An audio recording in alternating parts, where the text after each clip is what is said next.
Are you all prepared for the word today? क्या आप वचन सुनने के लिए तैयार हैं? Today's message is going to be short and not make it too long. Or be too long. बाद में संक्षेप में आपके सामने वचन रखूंगा।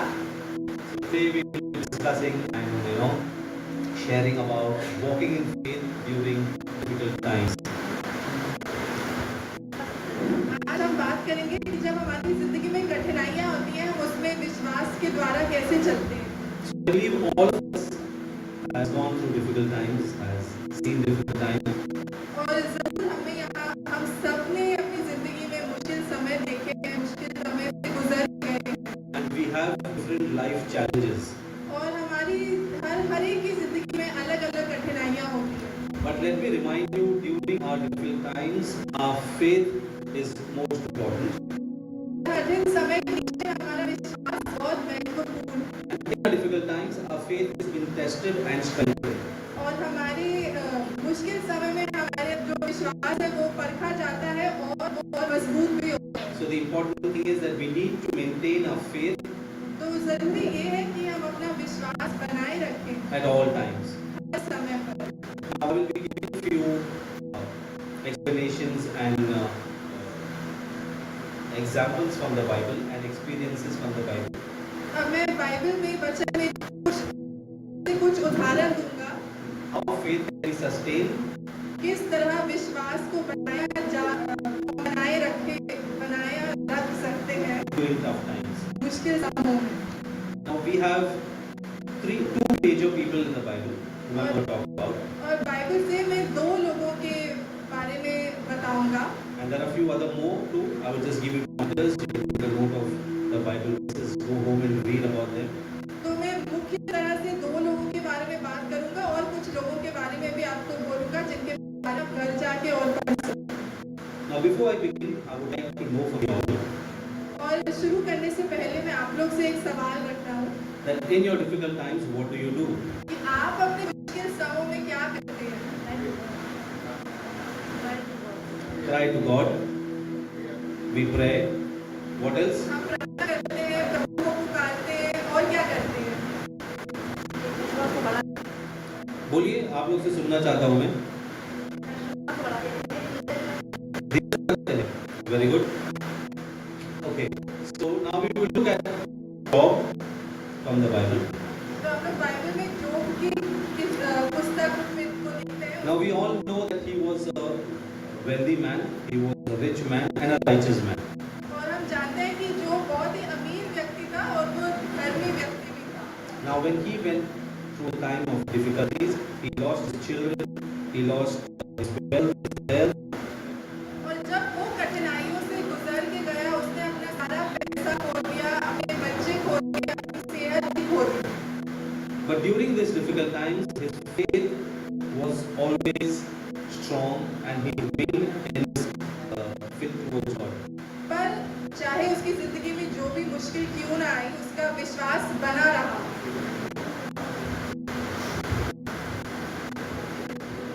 Now there are three key points that we would like to discuss about Job and his faithfulness towards God. और मैं जोब के बारे में 3 पॉइंट आपके सामने रखता हूँ कि वो प्रभु में कैसे विश्वास उसने बनाए रखा। And these points even come to us wherein even we face these kind of trials and tribulations in our life. और जो हम देखेंगे जोब की जिंदगी के बारे में वो सब हमारे लिए भी लागू होता है जब हम कठिनाइयों से गुजर के जाते हैं। Point 1, Job's friend and his wife urged him to curse God, but he refused to do so. तो पहला पॉइंट ये है कि जोब की पत्नी और उसकी दोस्तों ने उसे कहा कि तुम प्रभु को श्राप देके तुम मर जाओ। How many times in our life do we hold God responsible for what is happening in our life? और कितनी बार हमारे साथ ऐसा ये होता है कि जब हमारी जिंदगी में कठिनाई आती है तो हम कहते हैं प्रभु आपकी वजह से हो रहा है। How many times we put the blame on God, saying that God, why is this happening in my life? Is this because of me loving you too much or me going away from you? और हम प्रभु पे आरोप डाल कर कह सकते हैं कि क्या मेरी जिंदगी में ये कठिनाई आ रही है क्योंकि मैं आपसे बहुत ज्यादा प्यार कर रहा हूँ या क्योंकि मैं आपसे मुड़ के चला गया हूँ। Do you question God any time? क्या आप कभी प्रभु से सवाल करते हैं? Do we question God at times? No. Yes, we do. Job also did. Even he questioned God about his struggles and his, he asked God for understanding what kind of a suffering that he's going through. तो जिस प्रकार हम लोग भी कभी-कभी प्रभु से प्रश्न करते हैं, उसी प्रकार जो भी प्रभु से प्रश्न किया और जानना चाहता था कि मेरे साथ ऐसा क्यों हो रहा है। But he never abandoned his faith towards God. पर उसने कभी अपने विश्वास को त्याग नहीं दिया। Then God eventually restored everything that he had lost. और हम देखते हैं कि कुछ समय के बाद प्रभु ने जो कुछ भी उससे लिया था वो सब कुछ उसको लौटा दिया। Now here God was demonstrating the steadfast faith that we need to have in God. और यहाँ पे हम देखते हैं कि किस प्रकार हमें अपना विश्वास बनाए रखना चाहिए। It's very important that we be steadfast in our faith and always rely only on faith. और जरूरी है कि हम अपने विश्वास को बनाए रखें और सिर्फ अपने विश्वास पर निर्भर करें। Now as human beings we try to do everything on our end because we think that we are powerful, we have the strength, that we have it all and know it all.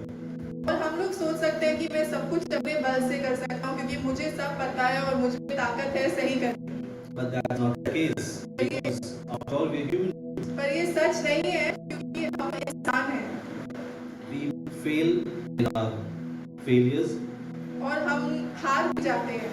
We fail in our spiritual life. और हम अपनी आत्मिक जिंदगी में भी हारते हैं। We fail when we try to succeed. और कई बार हम तरक्की की तरफ बढ़ना चाहते हैं पर हम हार जाते हैं। But is our faith strong in all these things? पर क्या जब हम इस सबसे गुजर के जाते हैं क्या हमारा विश्वास बना रहता है? If no, then we need to look into ourselves and start building our faith up. और अगर ऐसी परिस्थितियों में हमारा विश्वास हिल जाता है तो हमें अपने अंदर झांक के देखना है और अपने विश्वास को बढ़ाना है। Now we would also see the book of Daniel. और हम डैनियल की पुस्तक में देखते हैं। Now he was a young Jewish. और वो एक जवान यहूदी लड़का था। He was in exile in Babylon. और वो बाबिलोन में He was in exile. Babylon में बड़ी पार था। But he remained faithful in God. पर उसने वो प्रभु में बना रहा। Despite living in a foreign land with different customs and beliefs, his faith was still there, strong in God. चाहे वो गैर देश में था जहाँ के रीति रिवाज उसके लिए सब अलग थे और उसका भरोसा प्रभु में बना रहा।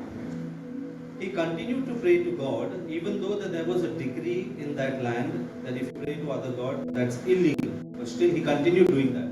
और जिस राज्य में वो गया उस वहाँ पे प्रभु को प्रार्थना करना मना था, पर वो प्रभु से प्रार्थना तभी भी करता था। Now, how many countries do we know that it is banned to pray to read the Bible? और आज जैसे हम कितने देशों के बारे में जानते हैं जहाँ वचन पढ़ना अलाउ नहीं है। A few places, right? ऐसी कुछ जगहें हैं। But do you think that the word of God and the people of God have stopped praying, stopped reading, and stopped preaching? पर क्या आपको लगता है कि जो प्रभु के लोग हैं वो वहाँ वचन नहीं पढ़ते और उसके द्वारा नहीं चलते और दूसरों को नहीं बताते? The work is still on काम अभी भी चल रहा है because they have faith in the living God. क्योंकि उनको जीते प्रभु में भरोसा है। So this is the kind of faith that we need to have in God all times. और हमारे पास भी ऐसा ही भरोसा होना चाहिए प्रभु के प्रति हर समय। Now we know that even though Daniel was praying at the time of that hour when it was said that you're not supposed to pray to any other god, he did, and he was thrown into the lion's den. और हम देखते हैं कि Daniel को पता था कि इस देश में प्रार्थना करना सही नहीं है, पर उसने तभी भी प्रार्थना करी और उसको शेरों के den में पिंजरे में फेंक दिया गया। But when you see that his faithfulness led him to divine protection. पर क्योंकि उसका भरोसा था प्रभु पे, वो जो सही था वही कर रहा था, प्रभु ने उसकी सुरक्षा की। How many of us have seen divine protection? और हमें से कितनों ने प्रभु की सुरक्षा को महसूस किया है? Praise God, I see hands up. It is really amazing to see real life people talking about divine protection from God. और हम बाइबल में देखते हैं कि दानियल ने प्रभु की सुरक्षा को महसूस किया, पर हम लोग हमारे बीच में भी लोग हैं जिन्होंने प्रभु की सुरक्षा को महसूस किया है। See, few of us might not understand the stories in the Bible. It will be very difficult for them to understand the stories, to understand what God is trying to tell through the Bible. But we see physically a person whom we know has gone through that kind of trials and tribulations and seen a divine protection, has seen a blessing in the life. That should give you an open eye for about what the Bible is saying. शायद कभी कभी जब हम Bible पढ़ते हैं, Bible की ये कहानियां पढ़ते हैं, हमको वो अच्छे से समझ ना आए, पर दूसरे लोगों की जिंदगी के बारे में सोचते हैं कि किस तरह वो मुश्किल समय से निकल के गए और प्रभु ने किस तरह उनकी सुरक्षा करी, किस तरह उनको आशीषित किया, तो हमारी आंखें को खुलना चाहिए। Now, because of Daniel's faithfulness, what did God do in the lion's den? और क्योंकि डैनियल प्रभु की तरफ वफादार था, प्रभु ने उसके लिए क्या किया? Shut the mouth of the lion, right? प्रभु ने शेर के मुंह को बंद कर दिया। See now. Okay, so now we also see that even though Daniel faced a lot of difficulties in practicing his faith, in showing his love towards God, और हम देखते हैं कि डैनियल को बहुत सारे उसके जिंदगी में रुकावट आई दिखाने के लिए कि वो प्रभु के तरफ कैसे प्यार करता है। And at the end, you would see that the king of that particular place was influenced by Daniel. और अंत में हम देखते हैं कि उस गैर देश का राजा डैनियल को देख के उससे प्रभावित होता है। And he changed the decree saying that everybody would honor Daniel's God. और उसने जो नियम था वो बदल दिया और बोला कि सब लोगों को डैनियल के प्रभु को इज्जत देनी चाहिए। Now, how many of us are living the life like Daniel? और हमें कितने लोग डैनियल की तरह अपनी जिंदगी जी रहे हैं? Have you heard anybody saying that I would really appreciate the God that you are praying and you are worshiping? I've heard that just recently, not about me but about someone else. क्या आपकी जिंदगी को देख के किसी ने आपसे बोला है कि मैं चाहता हूँ कि मैं भी आपके प्रभु की आराधना करूँ? This is a real life incident that I'm going to talk about. A friend of mine, a client of mine, has not been keeping well for a pretty long time. मैं अपनी जिंदगी से आपके साथ बांटता हूँ कि मेरा एक दोस्त है जो काफी समय से उसकी सेहत अच्छी नहीं है। She has been hospitalized. और उसको अस्पताल में दाखिल किया गया। I went to pray for her. और मैं उसके लिए प्रार्थना करने गया। They shared her testimony. और We spoke about Gita at that time. और मैंने उसके साथ प्रार्थना करी, मैंने उसको अपनी जिंदगी के बारे में बताया कि प्रभु ने मेरी जिंदगी में कैसे कार्य किया और मैं उसको गीता के बारे में भी बताया। That is the time when I heard about Gita, she talking about, giving the explanation about her experience about Gita. और फिर मेरी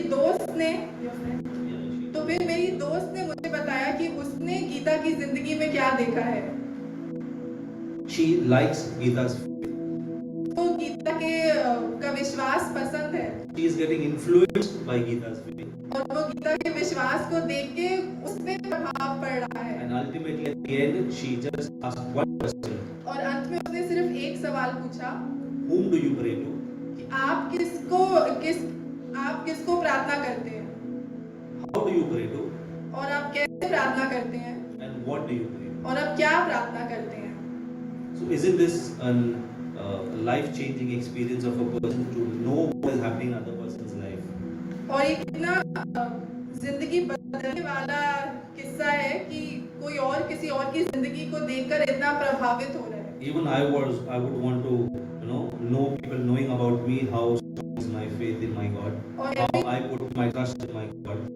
और मैं भी चाहता हूँ कि लोग मेरी जिंदगी को देख के पूछें कि देखें कि इसका विश्वास कितना मजबूत है और कैसे अपना पूरा विश्वास प्रभु में डालता है। Over here, I don't seek for my glory or for my name to come up, but I would always want the Heavenly Father's name to be glorified through me, knowing that I worship the living God. और मैं ये इच्छा रखता कि मुझे मान सम्मान मिले, पर मेरी इच्छा ये है कि लोग मेरी जिंदगी को देखें और प्रभु को सम्मान दें। It was really amazing to listen from her when she was saying that it is so different to know about Gita. Morning when she gets up, she is in faith. Afternoon she is in faith. Evening she is in faith. She speaks in faith. I believe she is also in faith. और वो जो मेरी दोस्त थी वो मुझसे कह रही थी कि कितनी अद्भुत चीज है कि गीता जब सुबह जगती है उसके दिल में विश्वास होता है, दोपहर को भी विश्वास होता है, रात को भी विश्वास होता है। वो जब बात करती है विश्वास से बात करती है, और शायद जब खाती है वो भी विश्वास से खाती है। How many of us want this kind of a faith? और हम में से कितनों को ऐसा विश्वास चाहिए? Hallelujah. Good to see too many hands behind. So I'll give you a few key points how we can build our faith in God. और अगर आपको भी ऐसा विश्वास चाहिए तो मैं आपके सामने एक दो पॉइंट रखता हूँ जिससे हम भी अपना विश्वास बढ़ा सकते हैं। There are 5 points. 5 पॉइंट हैं These are practical steps that we need to do daily. और ये ऐसी चीजें हैं कि जिनको हमें रोज करना है। First is daily pray and meditate. और पहली चीज जो हमें करनी है कि हमें रोज प्रार्थना करना है और ध्यान उस पे मनन करना है। मनन करना है. Okay. So we need to regularly communicate with God, not only on Sundays or Thursdays or Tuesdays or whenever we have the Bible study or group meetings. It has to be daily. बनाई करनी है, ये नहीं कि सिर्फ इतवार को जब हम यहाँ आते हैं या हम बाइबल स्टडी करने मिलते हैं। And that is through prayer. और हम ये बातचीत प्रभु से प्रार्थना द्वारा बनाए रखते हैं। Provide peace and guidance. और जब हम प्रार्थना करते हैं प्रभु हमको शांति देते हैं, हमको खाते हैं। Now when I talk about meditate, और जब मैं मनन करने की बात करता हूँ, I don't mean to say sit and do yoga, मेरा मतलब ये नहीं है कि आप बैठ के योगा करें, but meditate on the scriptures. पर आप प्रभु के वचन पर मनन It करें। will help you to personalize God's promise. और जो प्रभु के वचन में जो बातें हैं, जब हम उन पे पढ़े, जब हम उनको पढ़ेंगे तो वचन हम अपने लिए अपना पाएंगे। And it will give you a deep understanding of God's word. और हमको प्रभु के वचन और गहराई से समझेंगे। Second is scripture reading. तो पहली बात ही प्रार्थना, दूसरी बात है वचन को पढ़ना। All of you all to read the Bible. और मैं आपको सलाह देता हूँ कि हम सब रोज बाइबल पढ़ें And focus on passages that can regain your trust and hope. Bible पढ़े और ऐसे बाइबल के हिस्से पढ़ें जिनको पढ़ के हमारा भरोसा बढ़ता है। We will read 3 chapters, 3 verses from 3 different chapters. That is Psalm 23. अभी Can we have your Bibles opened up? अगर हम लोग अभी साम 23 की तरह पढ़ते हैं और पढ़ते हैं उसे, Second is Isaiah 41:10. और आइजाया 41:10, And third is Philippians 4:6 and 7. Can we have these 3 verses opened up in your Bibles? और One तीसरा person each at a time Philippians can 4, read. 6-7। तो हम सब पहले कोई साम 23 पढ़ सकता है, कोई खोल के।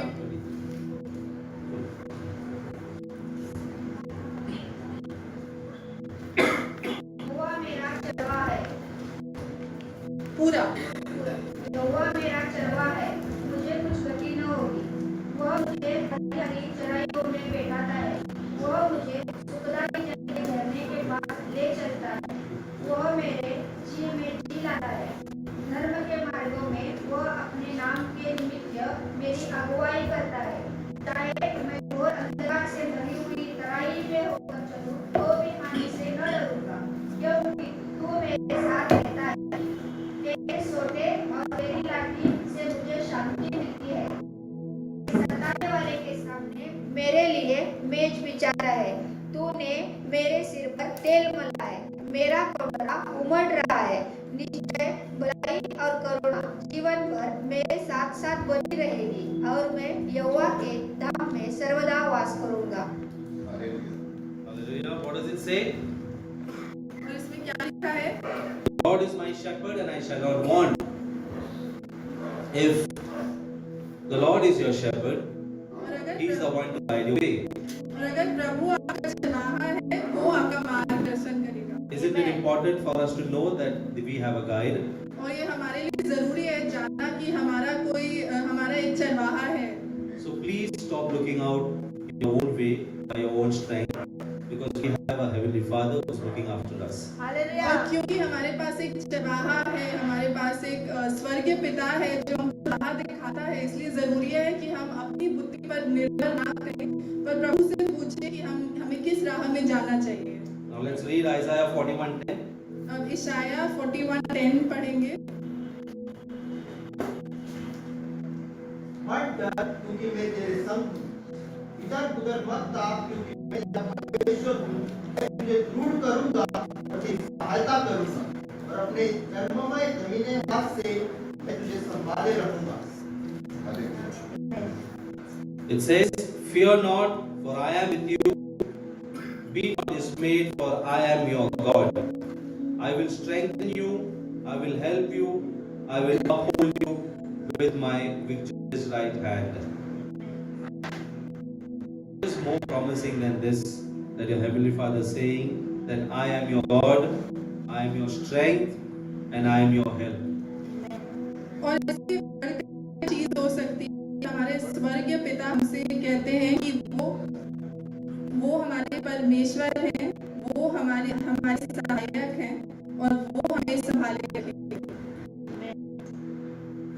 These verses that are given from the Bible, I would like all of you all to meditate on it, to understand the depth of what God is saying and the depth of God's love in this. और मैं चाहता हूँ कि हम सब बाद में वक्त निकालें और ये जो हम अभी पढ़ रहे हैं हम उस पर मनन करें, समय बिता के सच में समझें कि प्रभु हमसे क्या कह रहे हैं, हमसे कितना प्यार करते हैं। Now, verse after verse, chapter after chapter, when we read, we see God's promises He's been giving us in our daily life, in our every time, in our difficulties also. और हम देखते हैं प्रभु हमसे कितने सारे उन्होंने हमसे वादे करे हैं कि वो हमारे साथ बने रहेंगे हम जब संकट से गुजर के जाते हैं। Let's go to Philippians 4, 6 and 7. अब हम फिलिप्पियंस 4, 6 और 7 सुनेंगे।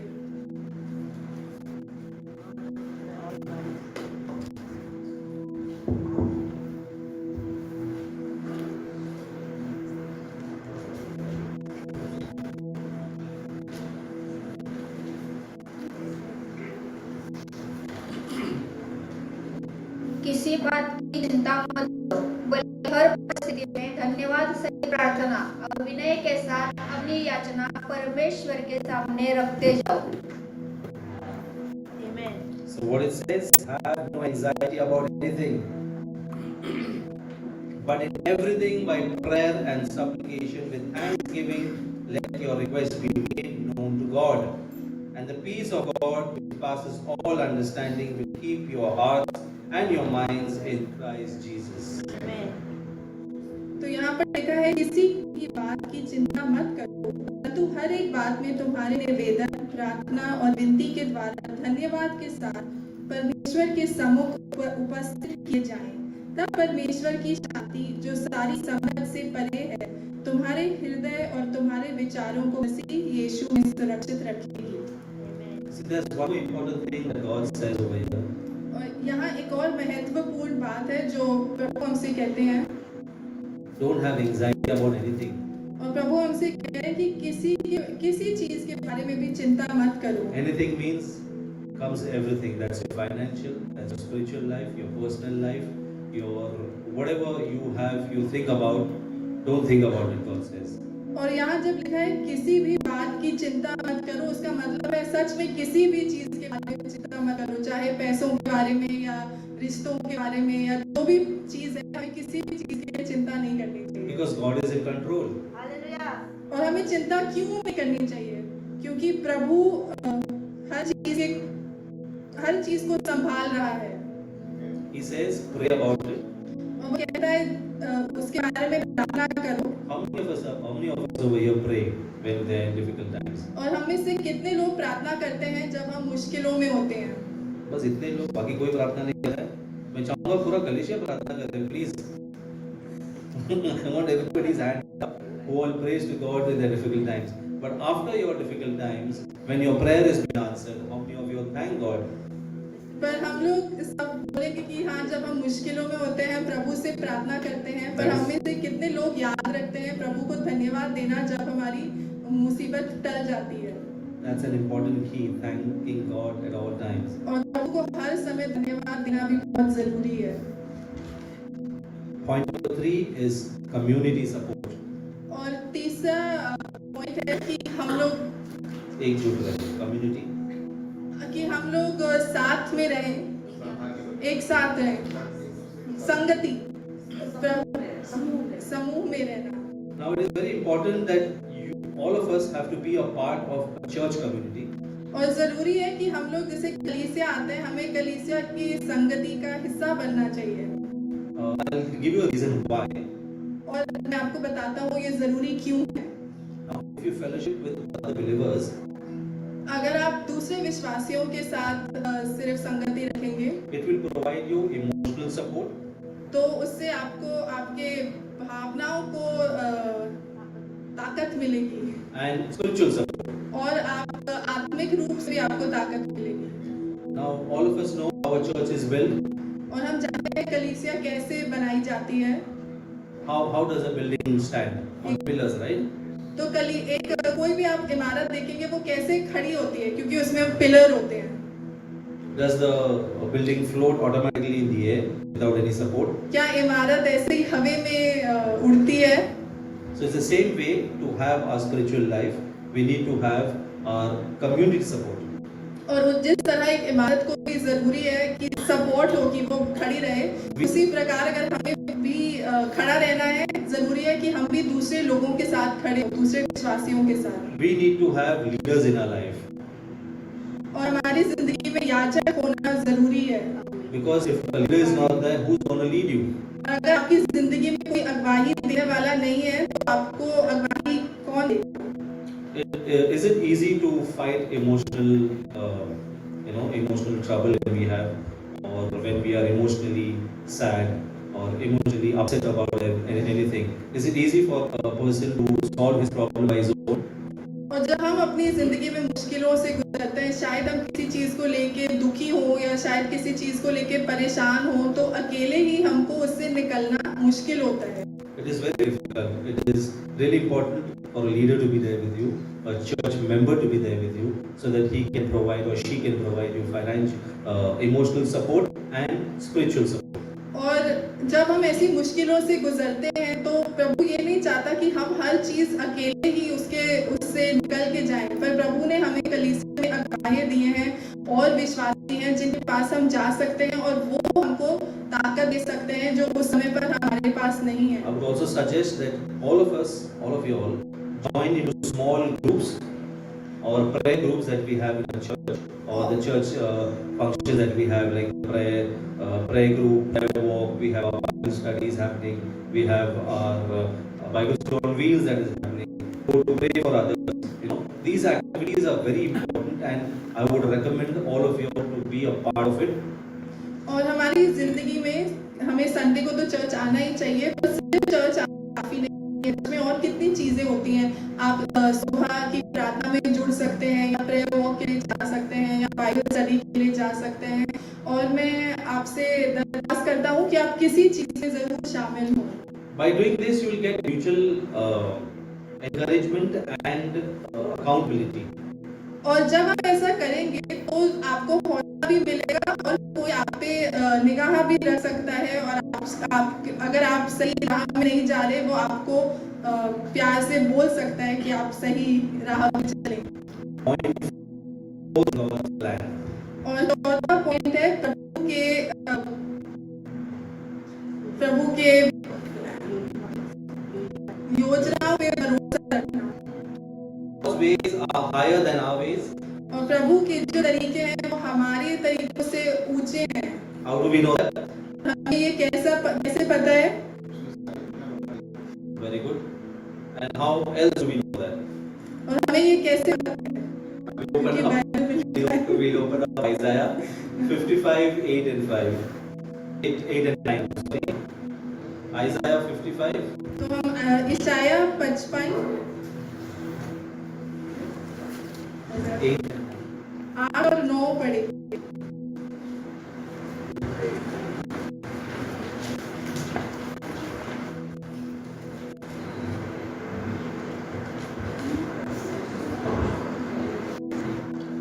और यहाँ पर लिखा है, क्योंकि यहोवा कहता है, मेरे विचार और तुम्हारे विचार एक समान नहीं है, न तुम्हारी गति और मेरी गति एक सी है। क्योंकि मेरी और तुम्हारी गति में और मेरे और तुम्हारे सोच विचारों में आकाश और पृथ्वी का अंतर है। Do you see this? God says, for my thoughts are not your thoughts, neither are your ways my ways, says the Lord. For as the heavens are higher than the earth, so are my ways higher than your ways, and my thoughts than your thoughts. So God's plans are higher than our plans. His thoughts are above our thoughts. So wherever our thoughts end, or wherever we stop thinking, that is when God's plan and His thought begins in our life. और हम देखते हैं कि प्रभु की योजना जो है वो हमारी योजना नहीं, प्रभु के विचार हमारे विचार नहीं है। कितना बड़ा अंतर है जमीन आसमान में। तो हमें अपनी सोच को हटाकर प्रभु की सोच के पीछे चलना चाहिए। Now, even when we don't understand our circumstances, God's plan and His purpose is still on display. तो चाहे जब हम मुसीबत से जा रहे हैं, हमें ना समझ आए कि हमारी जिंदगी में ये क्यों हो रहा है, पर प्रभु की योजना तभी भी है। Now, as we see, God has worked His plans in others' life, and like getting them out of difficult situations. और हम देखते हैं कि प्रभु ने दूसरों को मुसीबत से निकाला है। How many people do we know that God has brought them out of their difficult times? हम कितने लोगों को जानते हैं जिनको प्रभु अपनी मुसीबत से निकाल के लाया है? Apart from the Bible, because we have plenty of Bible stories, plenty of people in the Bible that says that God has ruled them out. But in your personal life, whom do you know? मत देखिए, पर अभी आप सोचिए कि आपकी जिंदगी में आप कितने लोगों को जानते हैं जिनको प्रभु मुश्किलों से निकाल के लाया है। For me personally, one and only thing that I can always remember is only Geeta, because her impression of her testimony is on my is like printed on my head. Like wherever I go, if I want to speak, I don't have anything to speak. I can speak about Geeta, that person, about Geeta's faith, about how has gone through all her difficult times. But yes, she is a living testimony. And this is how we know God's love is flowing through her and shows God's work in her life. और मैं जब किसी के बारे में सोचता हूँ कि प्रभु किसको मुसीबत से लेके आया है, मेरे मन में सबसे पहले गीता आती है, क्योंकि मैं उसकी जिंदगी ने मुझ पर इतना प्रभाव डाला कि प्रभु ने कैसे उसको मुसीबतों से निकाला है और कैसे उसका प्रेम उसके गीता के द्वारा बहता है। Now let us read Romans 8:28, what it says. पढ़िए।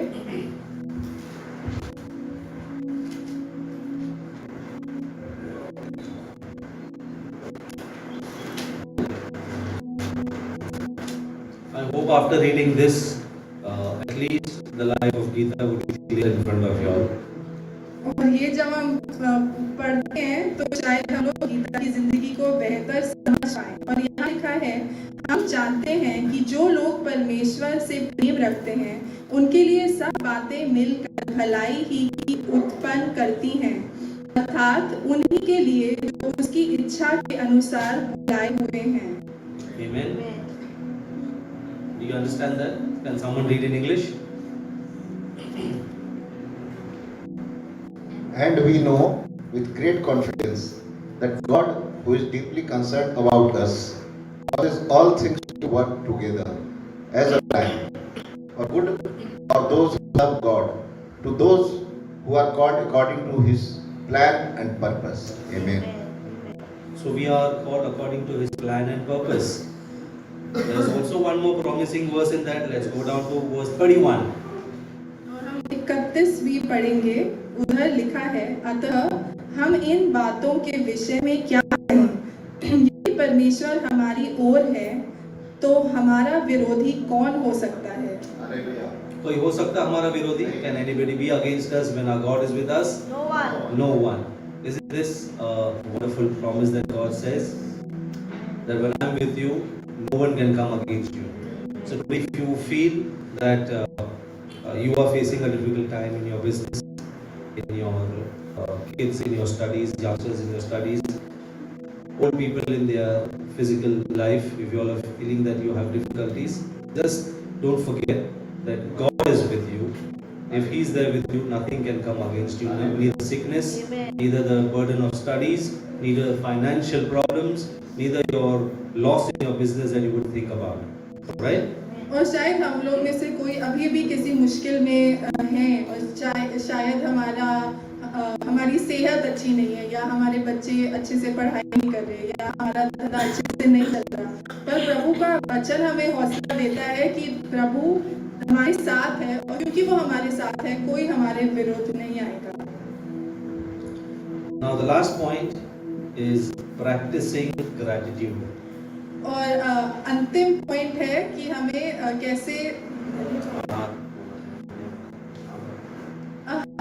कैसे अपनी जिंदगी में लगातार आभारी रहना चाहिए। So we have to keep a gratitude journal. तो You make a book. हमें पुस्तक रख सकते हैं, एक अलग से पुस्तक जिसमें A small task I'll give you. और मैं आपको एक असाइनमेंट दे रहा हूँ, एक छोटी सी चीज जो मैं चाहता हूँ आप लोग करें। You all can try this for 1 week till next Sunday. और मैं चाहता हूँ कि आप सब ये जो भी मैं बोलने वाला हूँ एक हफ्ते तक करें, अगले संडे तक। Buy a book एक छोटी सी किताब खरीदिए and daily write about the good things that has happened in your life. और उसमें आप रोज लिखिए कि आपकी जिंदगी में क्या अच्छा हो रहा है, Or what you are getting in your life good. या आपकी जिंदगी में आपको कौन सी अच्छी चीजें मिल रही हैं। By this activity, it will change your focus towards what we have and rather what we are looking out for. और जब हम ऐसा करने लगेंगे, जब हम रोज आभारी होने पर और फोकस करेंगे तो हमारा नजरिया बदल जाएगा। हम ये नहीं देखते रहेंगे कि हमारे पास क्या नहीं है, हमें क्या नहीं मिला, जो हमें मिला है हम उसके लिए आभारी होंगे। Now it can, if you try doing this every day, every hour of your life, it will change your perspective and it will foster a positive outlook in your life. और अगर हम ऐसे लोग हैं जो सच्चे सारे समय आभारी रहते हैं, हम हर घंटे प्रभु को धन्यवाद देते हैं जो उसने हमारे लिए किया है, तो हमारी जिंदगी का नजरिया बदल जाएगा। Now, what is our focus in our daily life? On the things that we lack, or the things that we don't have. और अधिकतर हमारा ध्यान वहाँ रहता है, हम उन चीजों के बारे में सोचते हैं कि अरे मेरे पास ये नहीं है। So rather focusing on things that we don't have, focus on the things you already have and thank God for it. पर हम ऐसा भी कर सकते हैं कि हम उस चीज पे ना गौर करें कि अरे मेरे पास ये नहीं है, पर जो हमारे पास है हम उसके लिए प्रभु को धन्यवाद दें। Now with this I would like to conclude today's message. और मैं इसके साथ यहाँ खत्म करता हूँ आज का वचन। I would like to let you all know that faith does not eliminate your difficulties. और मैं ये भी बोलना चाहता हूँ कि अगर आपके पास भरोसा है, इसका ये मतलब नहीं है कि आपकी जिंदगी में कठिनाइयाँ नहीं आएंगी, But it provides you strength पर वो आपको ताकत देता है to endure that difficulty कि आप कठिनाई को सह सकें, and also reminds you that God is always with you, और हमको याद दिलाता है कि प्रभु हर समय हमारे साथ हैं। especially in your darkest hour. खास तौर से हमारे अंधकार के समय में। Now I want all of you all to draw closer to God in prayer. और मैं चाहता हूँ कि हम सभी लोग प्रभु के और निकट आए उस प्रार्थना के द्वारा In scripture reading, और वचन पढ़ने से, unity bonding, और विश्वासियों के साथ संगति रखकर, trust और भरोसे से, and gratitude. और आभारी हृदय से।